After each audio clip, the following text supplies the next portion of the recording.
for joining my art desk. These videos are sponsored by the Palo Alto Art Center Foundation. Spring Drawing with Ann McMillan.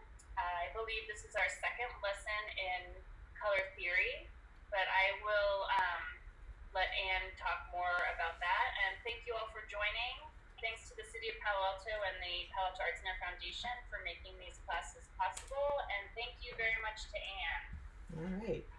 We already have a question, Ann. Great. What do we need for tools today? Oh, that's a good question. And I'm going to mute myself. Okay. You can bring watercolors like this. This is a kid's set. And I'm trying to keep the tools for this class very simple, just so you don't have to order something. You can bring colored pencils or watercolor pencils. You probably have colored pencils. You can also do this with crayons or oil pastels. It will be rather difficult to do it with markers, but if you have something like Copic markers or watercolor markers, you can probably do it with those in a pinch.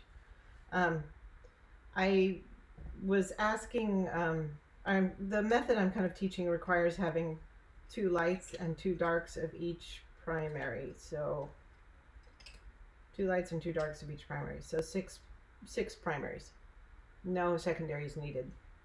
Secondaries being orange, purple, and green. So that's kind of it. Maybe a pencil, maybe an eraser, maybe a pen, and some paper. Printer paper will work, but you don't necessarily need printer paper. You can also use watercolor paper, Bristol board, anything you have. Sort of the heavier paper, the better if you're using a water media. If you're using colored pencils, then you kind of get a free break and you can use whatever you want, because water media is what is calling out for the heavier papers. Okay. Any further questions about today's materials?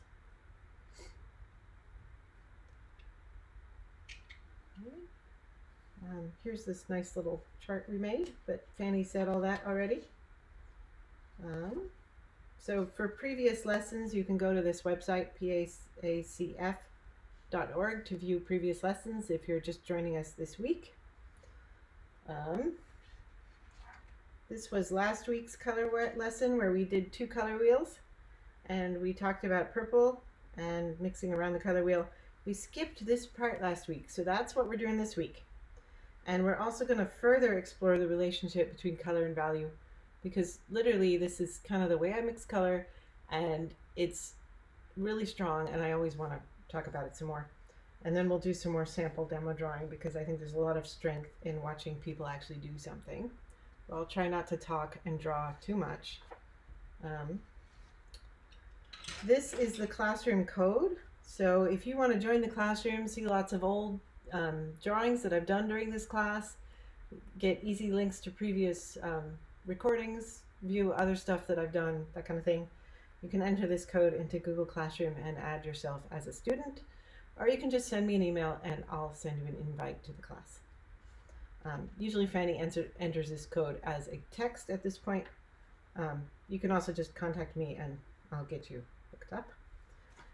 One of my students, Swimmer Susan, sent me this. She's in this class. She's probably here now. I thought it was so sweet. I thought I'd do a little unboxing. On Instagram, she posts these cute little postcards that she alters. So she sent me this altered postcard. I wanted to say thank you. It was really nice to get. They usually have a quote on them. I thought that was really sweet. So today's lesson is about the color wheel and more about these split primaries and value and color. And what I did is simply go through my favorite pages in this really marvelous book. This book is really growing on me. And something I didn't realize is that the Exploring Color book that I showed last week, that's a workbook, is a companion book to this book. So if you really want to deep dive into color and you're trapped at home, wonder who's trapped at home, you could spend a lot of time playing with this book. So these are a couple pages that I Xeroxed from this book that we're going to talk about for a while, and then we'll get to drawing. This is sort of last week's stuff, what we talked about last week. I just had the page here, so I thought I'd put it out for you for a minute. Um, Here are my tools for the day. Let me gather up my thoughts here. So here's a split primary color wheel. And this is really, really powerful. And something I thought that would be fun to do is show you kind of how my tools fit into this model. And then we'll talk about sort of some of the hidden powers in color wheels. So I have a dark primary and a light primary for each color. I'm kind of pretending that this orange is a yellow just for today. Here's my light red. Here's my dark red, but notice it kind of lives over here rather than here. Kind of has slid over a little bit. So each of your primaries is going to have sort of a place it lives on this color wheel that's a little different from real life. So like this one is actually over here. So notice that all my reds kind of live in that family over there. And that's just the nature of the kit that I happen to own right now, that I have on my desk to show you.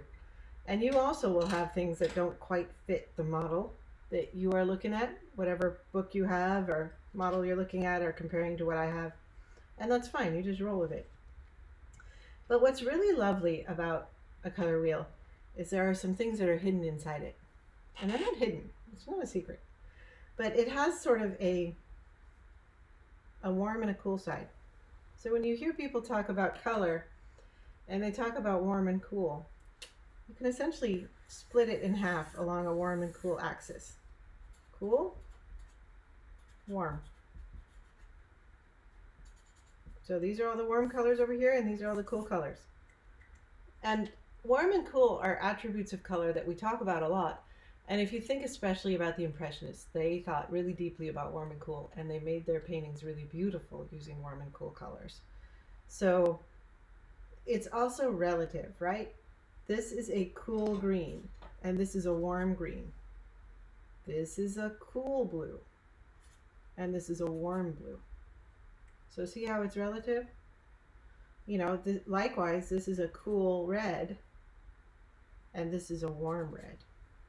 Thank you. Okay, so I was just saying that warm and cool is a relative concept, right? So this is a cool blue and this is a warm blue, right? This is a hot green and this is a cold green. So it's all very relative. And essentially Impressionism is based on those relative relationships. So when you're looking at Impressionist paintings, especially like Monet, now that I've zoomed, my tape doesn't matter anymore. You should be thinking about warm and cool and those really gentle, careful, subtle relationships. So that's one thing you see in color wheels. It's this warm and cool thing. But I'm going to change colors and make another notation. I thought I had Xerox copied my color wheel enough, but I'm not sure I did. Oh, here's one more. Cool. So here's another one. Sorry, just to be consistent, I'm turning it over. There's another axis you can split the color wheel by, and this is the super useful one. Well, they're all super useful. You can also split it light and dark. And this is also, of course, relative. So dark and light. And once again, all this stuff doesn't matter for this lesson. Superfluous. You can get the book, order it from Books Inc. and read it if you want. This is really, really useful because the color mixing that I'm teaching you has to do with using the intrinsic value of the colors to change the shape you're drawing. And so understanding that if you want to make a lime darker, you go around the color wheel to blue and maybe even all the way over here to purple and into red, dark red. If you want to make a lemon darker, maybe you go this way. If you want to make an apple darker, you go all the way over here into these dark blues and maybe all the way into a dark green. And if you want to make an apple lighter, you go sliding up over here into light yellow. So this is the idea of mixing around the color wheel. And I will demonstrate it in just a moment, and I'll bring this back into view. I got all clever with my Xerox machine, and I may have to zoom back out to show you this. Hang on. There you go. And I just Xeroxed the exact same picture in black and white. So you can see the values for yourself. Dark and light. So see how the colors have an intrinsic value. And that intrinsic value can really help you when you are mixing color. Any questions? This is more like a, you gotta believe me for a few minutes until I demonstrate it. I have another little Xerox sheet here. And that's this. You think, why is she showing me two strips of the same color grayscale? Here's the magic. They're not the same. I did the same magic on my Xerox copy machine. So this one is in color, and this one is my black and white setting on my Xerox copy machine. So colors have this intrinsic value. This is actually in the book. This is dark purple.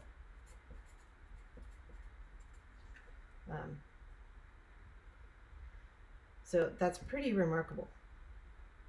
I really love this feature of color mixing. And the reason I'm into it is when you mix color using taking like an orange and making it lighter and darker with a brown or a black and white, you get a very chalky effect.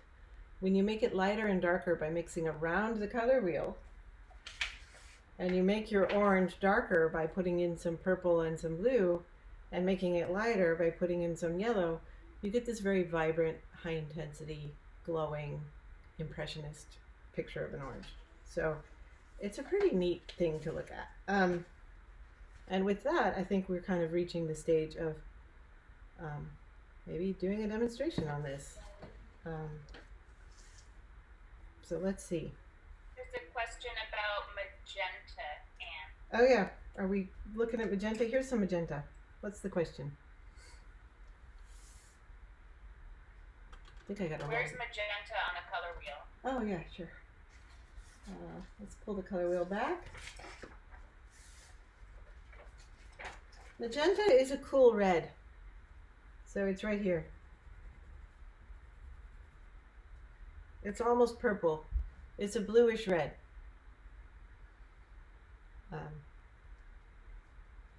And I kind of want to, I don't want to really talk here. This is sort of a practica instead of a theoretica. Because we could talk about the physics of light and then the pigment of color, and it all gets very talky very quickly. Magenta is a little bit closer to the color of light when you split it into its physical parts with a prism. And like, you know how pigment is stuff you dug up out of the earth or you made in a chemical store or chemical lab? So what you split light into and what you get to paint with are two different things. And so the trick of that a painter does is they take their pigments and they make them look like physical light. And it's actually really fun. So that's kind of the fun of painting. So what we're trying to do here is bridge the gap between what the physics of the outside world is like, bathed in sunlight, and what the pigments can do. It's kind of interesting. I really love it.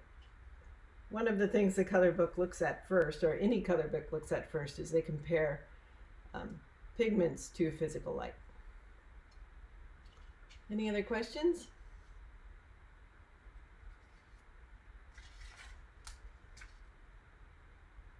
So I actually have a really cute strawberry. And I'm wondering if I should turn one of my lights out, or if it will be too dark. I think it'll be too dark for my camera. And then I don't have a sense of how many of you are using colored pencils and how many of you are using watercolors. If I had a sense, I would use either watercolor or colored pencils to do this. So notice that there are no secondary colors, because I don't need them. One of the powers of being a good color mixing person is that you don't need them. Of course, I have them. I have some greens and some purples, but I don't need them. It's going to be fine without them. I do find that if we're trying to do this with only 3 primaries, it would come out pretty muddy looking. And I was going to talk today about 2 things that happen a lot when you're drawing. One is mud or muddiness, and one is chalkiness. And they're both sort of color problems that happen to everybody. And if you know what they are, you can put them in the text, and we'll get to them in a few minutes. Because we can talk about what they are and why they happen and how to prevent them. I find I go into almost every plein air landscape show and be like, yeah, they're both there in one or another or some or many of the paintings. And sometimes it's my painting that they're in. Like, whoops, didn't do a good job today. Okay, shall we begin? Let's start. So I mainly have a red strawberry, right? And I gotta say, it's kind of boring sitting right there being top lit. It's much prettier where I see it when I'm looking at it on my table. So I may draw it as I see it rather than as you see it. I don't know about that. Let's try. And I'm going to draw it really big so that you can really see what's going on. So even though actual size is like this, let's just draw it about that size.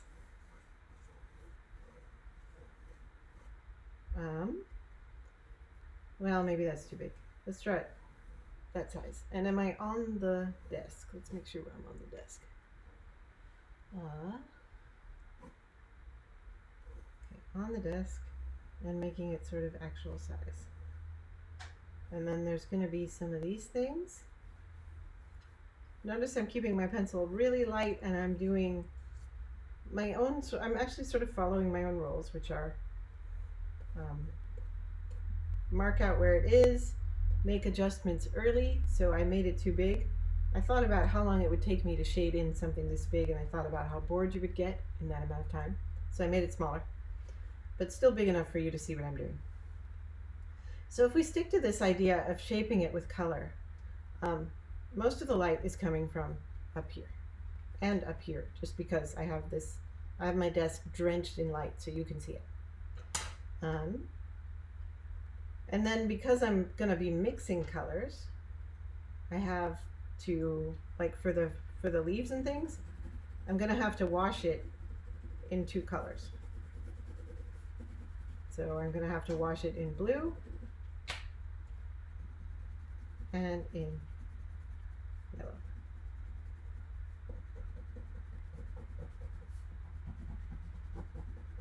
And again, this is one of those do as I say, not as I do. So I'm doing this really, really quickly just so you can see it all happening as fast as possible. You may wish to draw a little bit more carefully than I am doing. So I just picked up my other blue. So I did that very quickly with my 2 light primaries, green, light blue, light green. And now I'm kind of coming back in with a darker primary and putting in a few details with the darker primary. Which is pretty consistent to how I actually like oil paint and things like that. And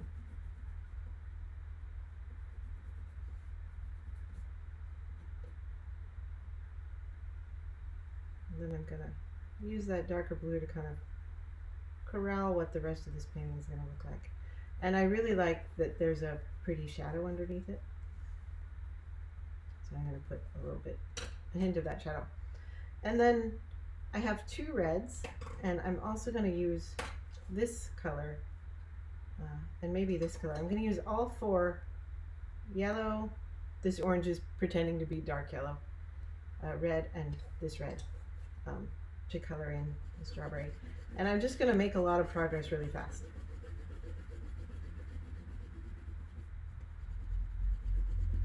Something that's nice to do when you're shading, I remember we talked a little bit about contour shading, and it might be kind of fun to contour shade this a little bit.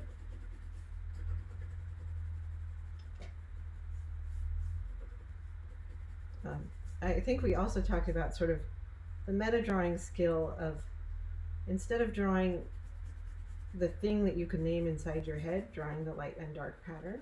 So not really caring that I'm drawing the shadow and the shape, because I want them to be unified anyway. There's sort of a darkish patch here.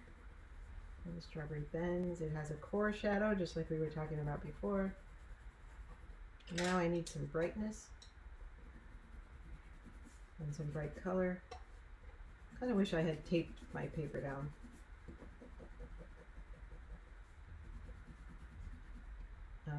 And then I'm always talking about contours. Sometimes the contour of a thing really helps you recognize what it is.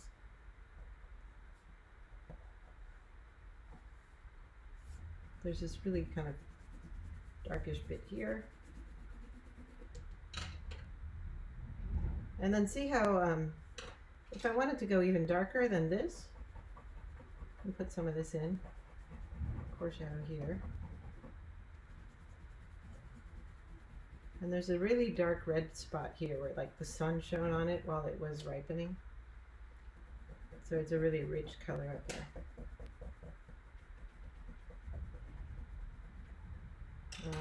And then underneath here where it's really dark, I just bounce into my blue because I'm going, once again, I'm going around the color wheel. So I've gone all the way over here and I'm going even darker into the darker side of the color wheel.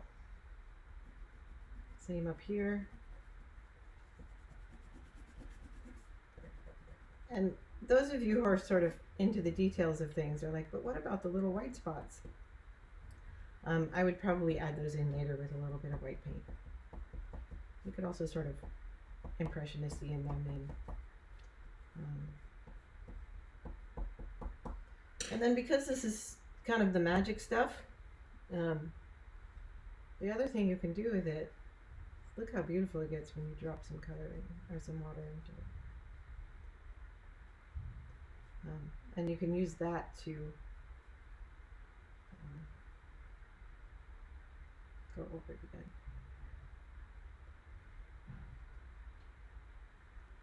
So that's a sort of mix around the color wheel on a three-dimensional object, which it's easiest to see on a three-dimensional object, which is why I chose a strawberry. It's something you can also do, that I do with water-soluble pencils a lot, is I often don't melt the sunny parts, is what I would call it, the lit parts. I only melt the shadowy parts, and that seems to help make them look more three-dimensional.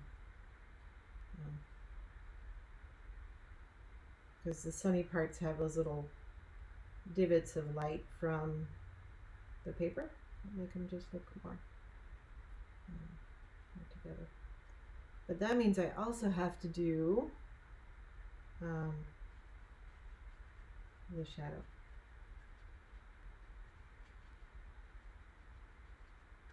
Which as I go into it, I notice it's not purple enough, so I add a little bit of this before I get farther along.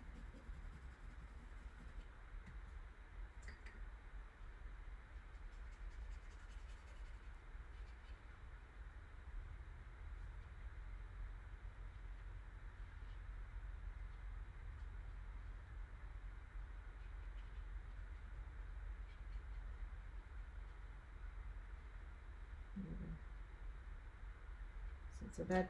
So something that I notice is that parts of my strawberry are really not light enough, or not dark enough. And I may have to go in after it's dry. So notice you can make a little bit of a mark while it's wet, but not much. So I will probably have to go in here later.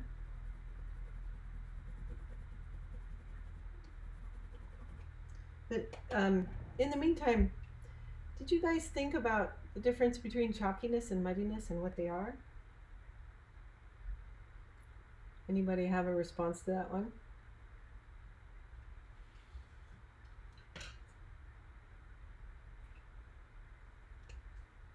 So chalkiness, I can actually do it here because I have some white paint. Let's see.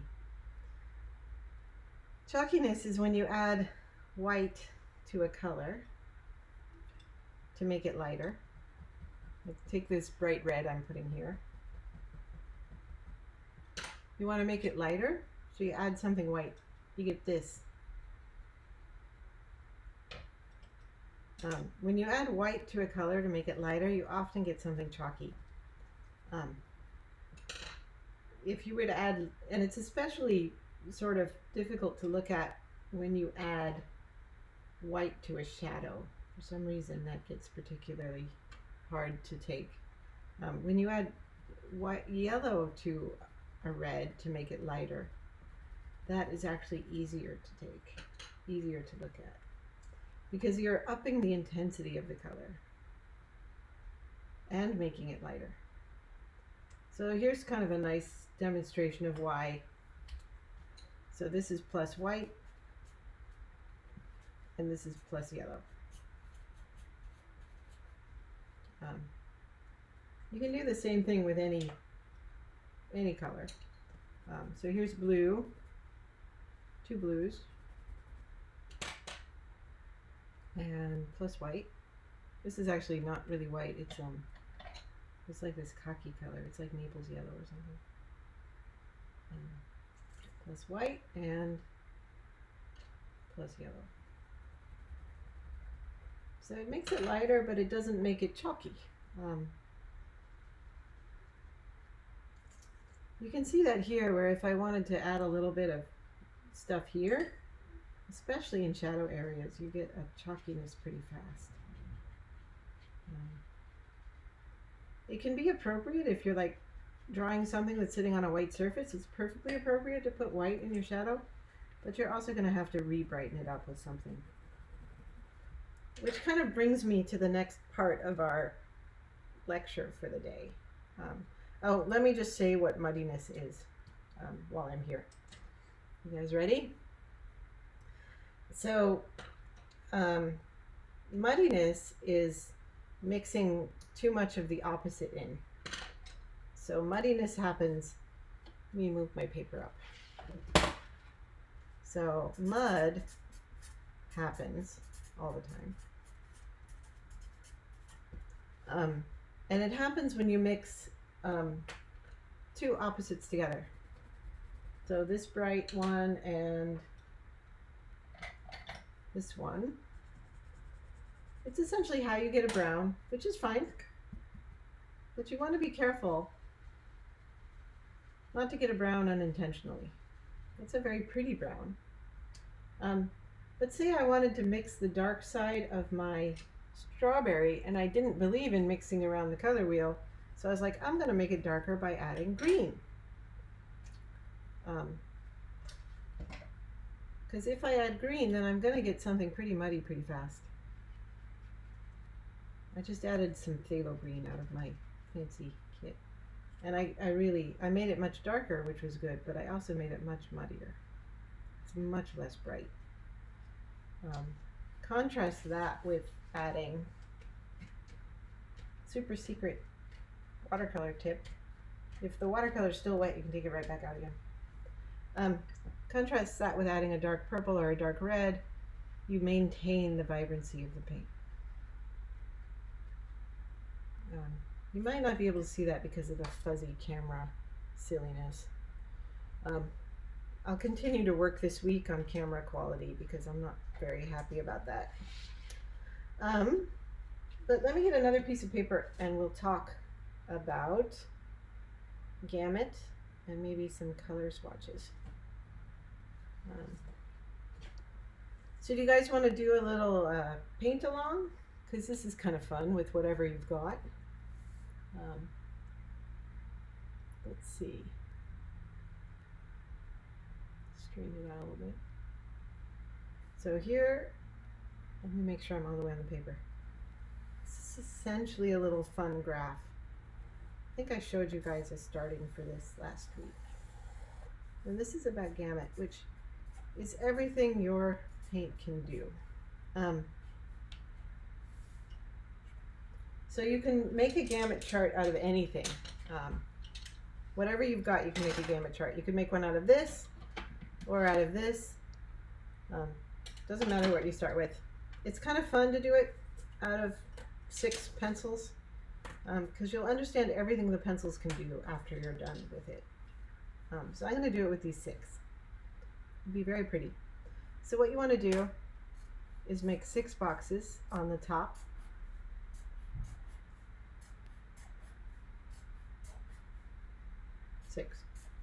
And 6 boxes down this side. I'm sorry if this is looking remarkably like math class. Okay, and then right here, light yellow, dark yellow, light red, dark red, light blue, dark blue. Then you have to reverse the order for the y-axis. Dark blue, light blue, dark red, light red, dark yellow, light yellow. Everybody with me on that one? You can always use a ruler, but I never use a ruler. Things usually work out okay.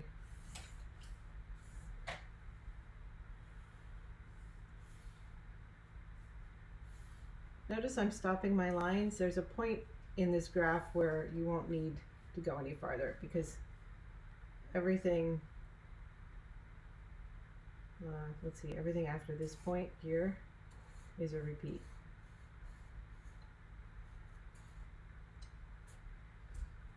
There you have it. Something like that.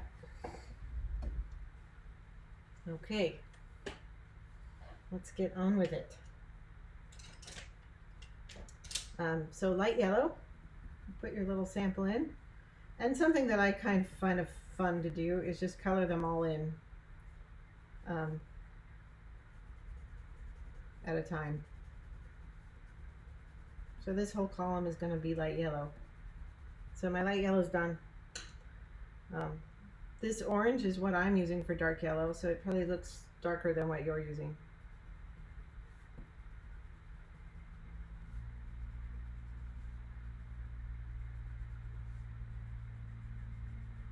So it also goes here and here. That one's done.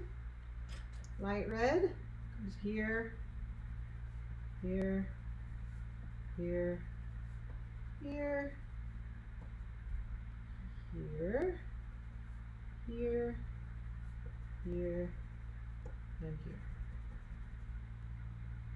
Done. Dark red.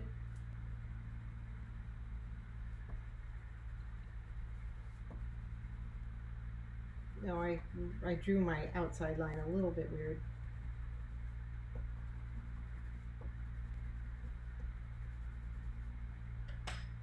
So it's literally just a fun little chart you can make for yourself. Watercolorists often celebrate receiving or buying a new kit by making one of these out of all the colors in the kit. So you can only imagine what it's like to make one with 36 colors. Because this is just 6.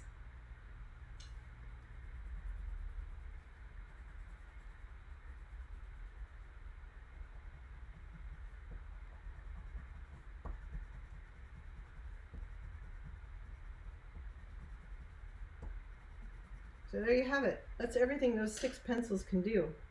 And since they're watercolor pencils, you get to have the fun of melting half of each one. So you can really see the mixes. I like to melt half so I can see the unmixes as well as the mixes. I feel like that one may need a little bit more light red. Feels like it sort of got taken over by the blue. All right. Any questions? Notice that I wash and damp. You may not be able to see this, but just as a practice for all ye watercolorists and watercolor pencilists out there, I do wash and dip my brush every single time. Otherwise you're going to get messy stuff. See, I just made that light blue green. Oops.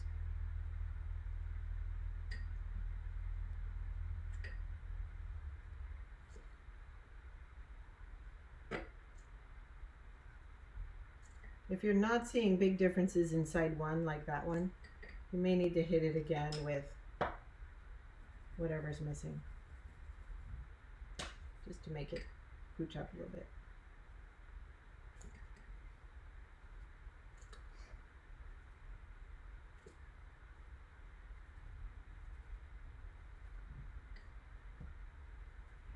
So notice that I did draw my line right the first time. Everything outside below this line is superfluous. It's a repeat.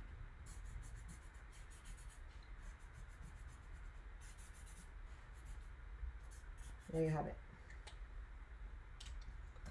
Any questions about that?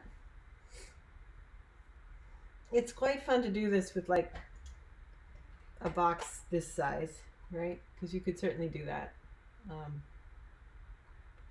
Something you should be careful about is if you're doing it with a box like this box is designed to be shared by 2 students. So it's repeated colors.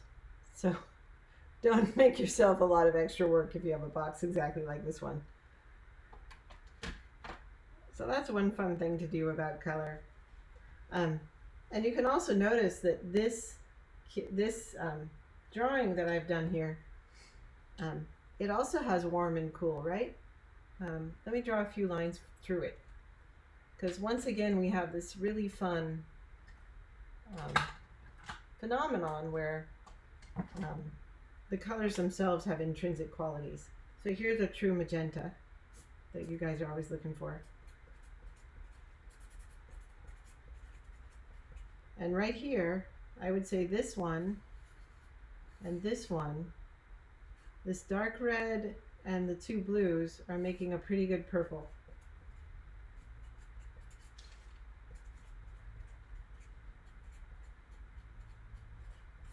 So good to know, right? Whereas the light red and the 2 blues are making a nice brown. So these are the kind of things you can pull out of a color swatch set. Like, oh, if I need a nice brown, that's where I find it. You're also getting 2 different kinds of green right here, and that's pretty nice.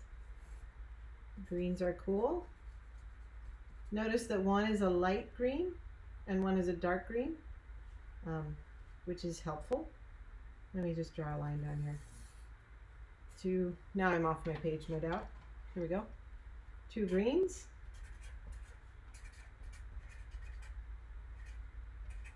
1 light, 1 dark. I don't know if you guys have noticed this, but in my Google Classroom, I take pictures of all my note pages and I post them to Google Classroom, usually the same afternoon, as a slide deck. So you can take a look at them. What's fun is that, look at all these different oranges this particular kit is really good at making. Those are all different oranges. They're wonderful. I particularly like this sort of murky brownish one. It's very cool. So yeah, and this is kind of, these 2 right here, sort of an ace neutral. I should check the time. It's 1:41. Okay. Any questions about gamut and how to discover it and how to use it? Can you define gamut, please, Anne? Well, I think I did it for you, but it's better coming from you than me. I don't think I'm seeing the chat today. Let me see if I can pop it up. Oh, there we go. I was like, wow, these people are being quiet today, but I couldn't see it. Gamut is everything your colors can do. So you know how you say run the gamut? Well, we just ran the gamut, literally. This is a gamut of these pencils. It's not the light dark spread because we haven't added the value, even though you'll notice that there is a value section, like things are light or dark inside the gamut. Gamut is often talked about inside printers, like a printer is sold based on what its gamut is. A really high quality printer has a really large gamut, and a low quality printer has a much smaller gamut. So it's essentially what the tool can do. What colors can the tool cover? Some tools don't have a true pink. Some tools have one blue. So when you're looking at different palettes to choose, you think about, does it have a turquoise? Does it have a cerulean? Does it have a magenta? So it's kind of an interesting idea. And these color swatches really test and push and pull at the gamut and see what it actually is. Does that answer the question?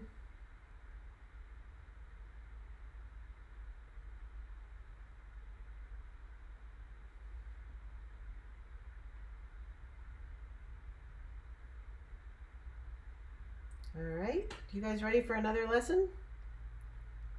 Get another piece of paper. I hope the focus is not too bad.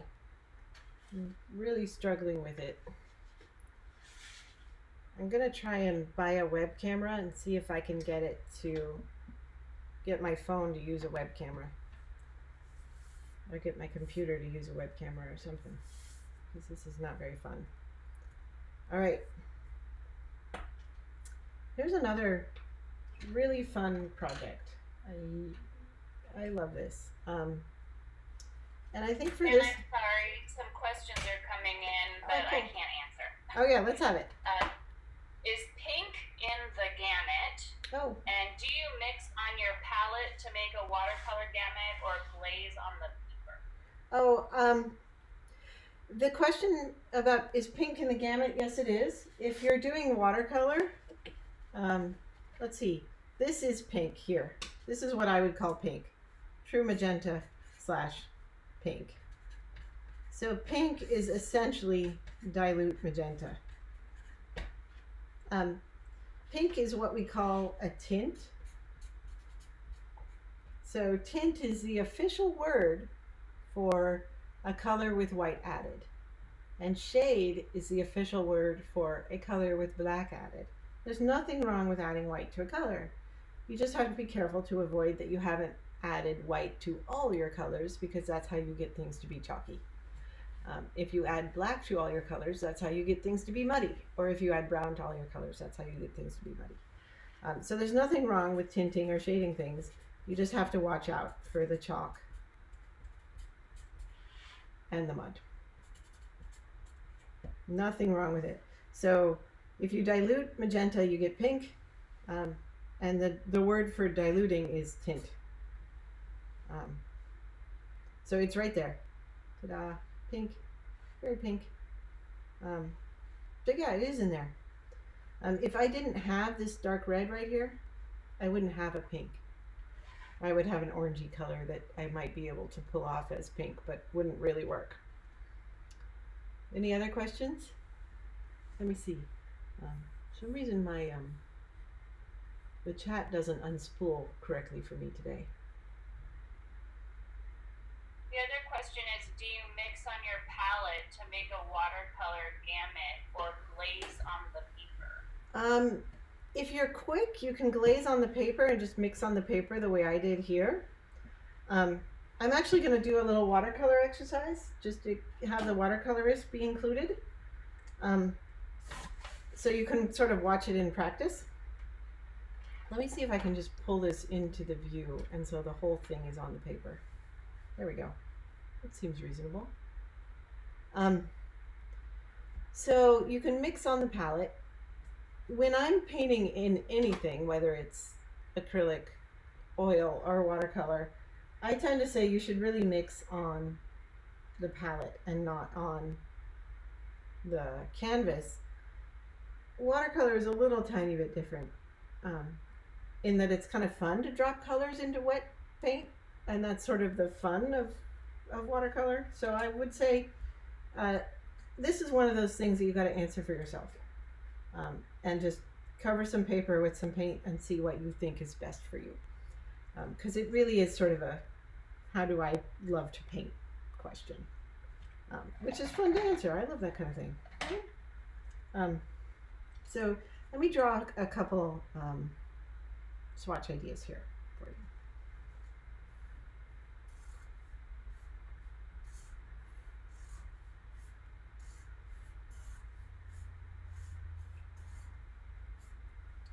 Now I think I may want to rearrange my kit a little bit.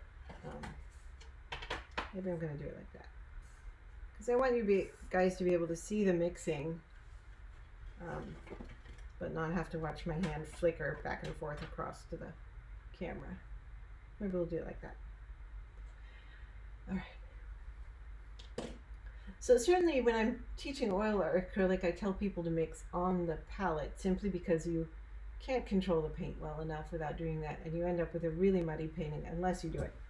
But you're about to see some painting happen where I really do mix on the paper, simply because this exercise calls for it. So let's do this.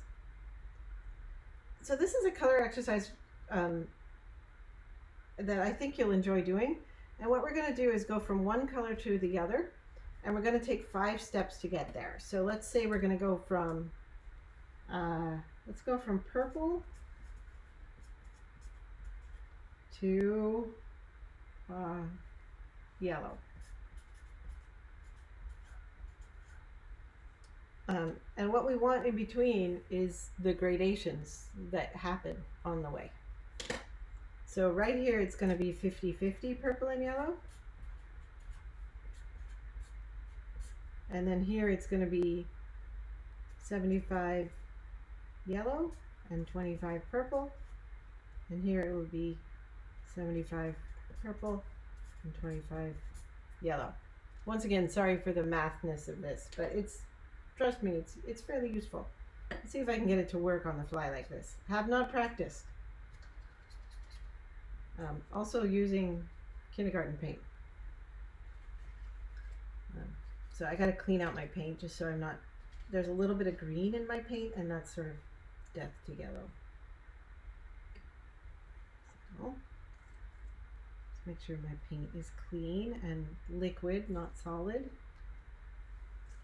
Maybe I'm going to start with purple while I let the yellow marinate for a minute.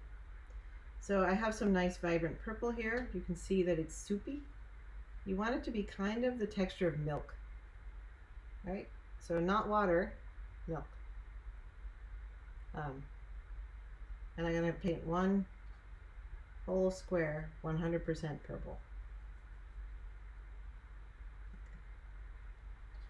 And they're cheap watercolors, so I'm going to keep dropping pigment in just so they stay vibrant.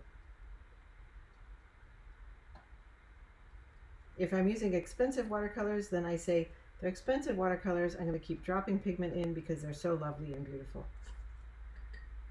So keep dropping paint in. Then I'm going to go here, and I want half and half in the middle. This is why fives are beautiful. I want it half and half. How am I going to get half and half? I'm going to keep dipping into each. So you see that I'm mixing on the paper. This is not what you do in acrylic.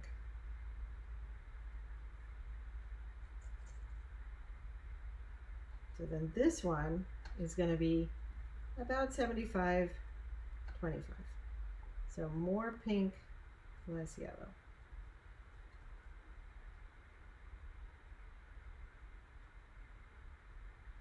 So you should think of this as like we're making soup, not bread. I.e., it's not particular, it's general.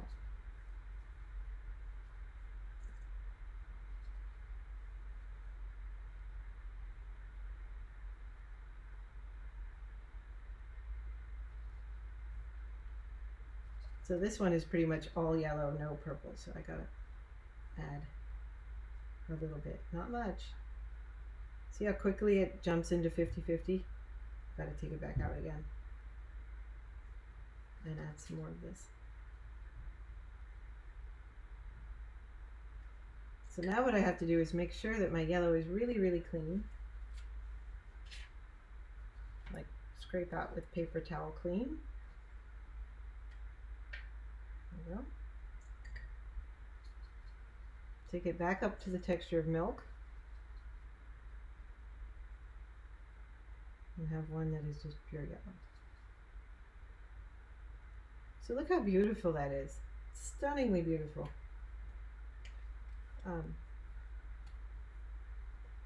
So this color swatching method is really useful for kind of expanding your knowledge of the gamut of your paints or of your pastels or whatever else you're using. Because notice that the exercise we just did, this one, they get all note-takey and scratchy, you're only doing 50-50 mixes. Here we have 75-25 mixes.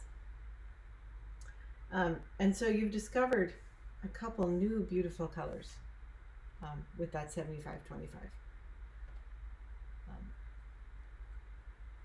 I expected brown between purple and yellow.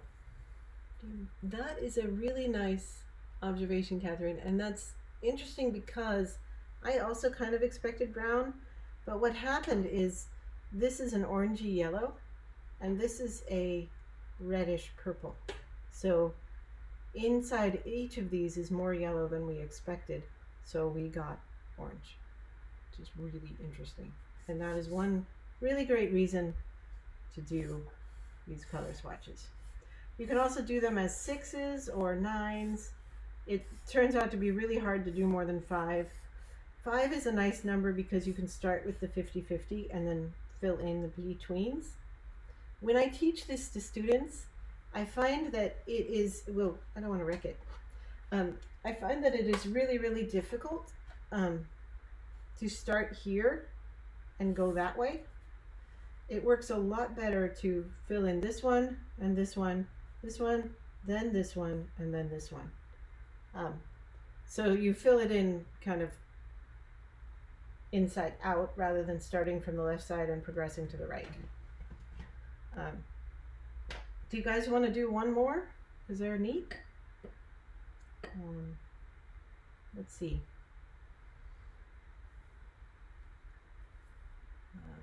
Or do you want to talk a little bit? Let's see, we got 154. Let's talk a little bit about what we're going to do next week. How's that? Because we have like 5 minutes, even though I'd love to do another one. Does anyone have any requests for our last 5 minutes? And then, like, for our last 3 minutes, and then I'll tell you what we're going to do next week. Because I sort of changed up the plan from what I said I would do last week.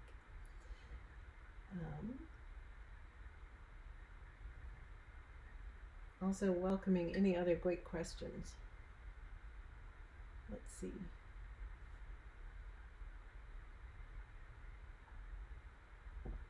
What about orange to green? Oh, I can't wait. Orange? Let's see how fast I can do it. Oh, that was the wrong orange. Oops. And then a little bit here. Right? This would get us some pretty... I'm going to use a really light, beautiful, pure green. Like a Kelly green. Then another dunk. Halvesy, halvesy. Another dunk.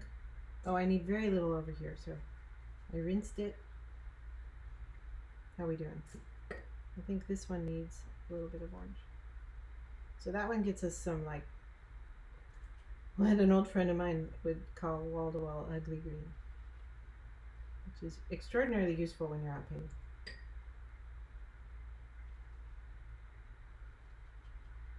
So see how I'm mixing on the canvas and just keeping on making it better. I would say that this middle one requires the paper towel treatment because it got too orange.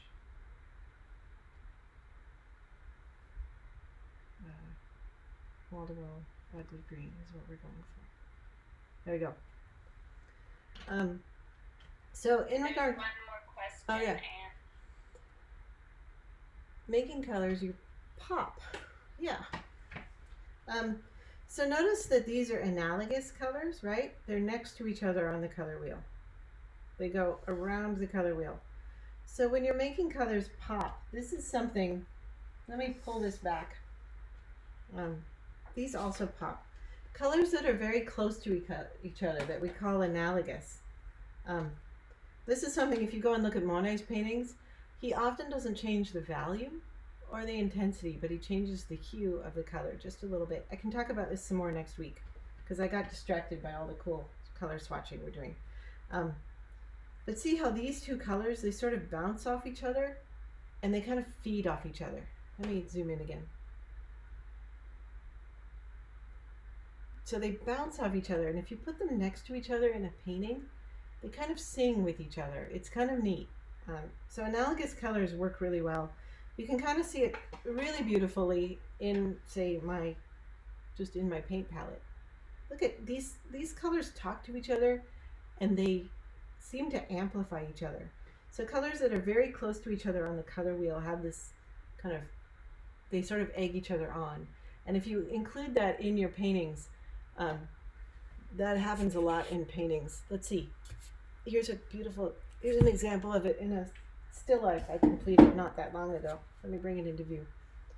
Now I gotta zoom back out again. So this is a still life I did not that long ago in acrylic. And if you look down here, see how there are purples and blues that are really close to each other, but they're analogous. They're close to each other on the color wheel. They're very similar in value, and they sort of seem to jump each other up. The same is true for these darks and light yellows here. They're analogous colors. They're close to each other on the color wheel. One is a little darker than the other, but they seem to amplify each other. And that is what's really lovely about this sort of what we call colorist color mixing, or colorism, or spectral color mixing, or full spectrum color mixing are all words that are used to describe this stuff. I just noticed, oh, that's goo, yay. Came right off. Okay, please put the code for getting the materials before the end. Oh, you mean the class code. I think Fanny will enter it again for you. You're very welcome to join the class. Next week we can talk a little bit more about color pop, and then I also thought next week we would talk a bit about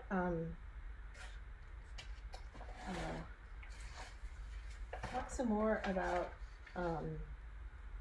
trying to think on the fly here. So I was going to talk about atmospheric perspective today, but next week I was going to talk about linear perspective. And I thought that I should just put those two topics together in the same lesson. So next week, atmospheric and linear perspective and the difference between the two and why you care about them both. I thought it would make a good lesson to just roll them together. And we'll also talk a little bit more about analogous colors and why they are so awesome.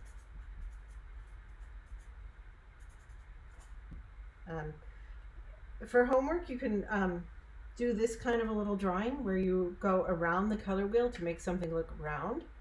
And you can also do lots of the color swatching if that appeals to your mind. Some people love doing them and some people do not. The other thing I wanted to suggest for homework, there are people who love this stuff, and there are people who love this stuff enough to have made two different apps that are available on the Play Store and the Apple Play Store, and they are called these things. I love Hue and Blendoku.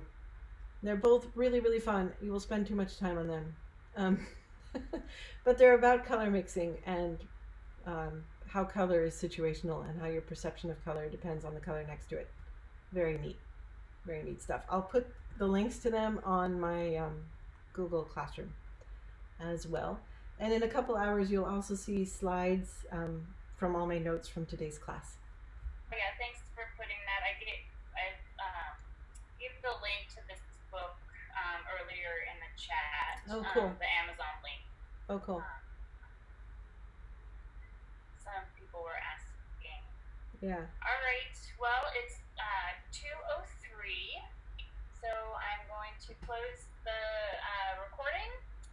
And shall we end the meeting? Yeah, let's end, and I'll connect with Ann on the Google Classroom, and that code is A as in Ann, Q as in query, the number 4, and then MBRS.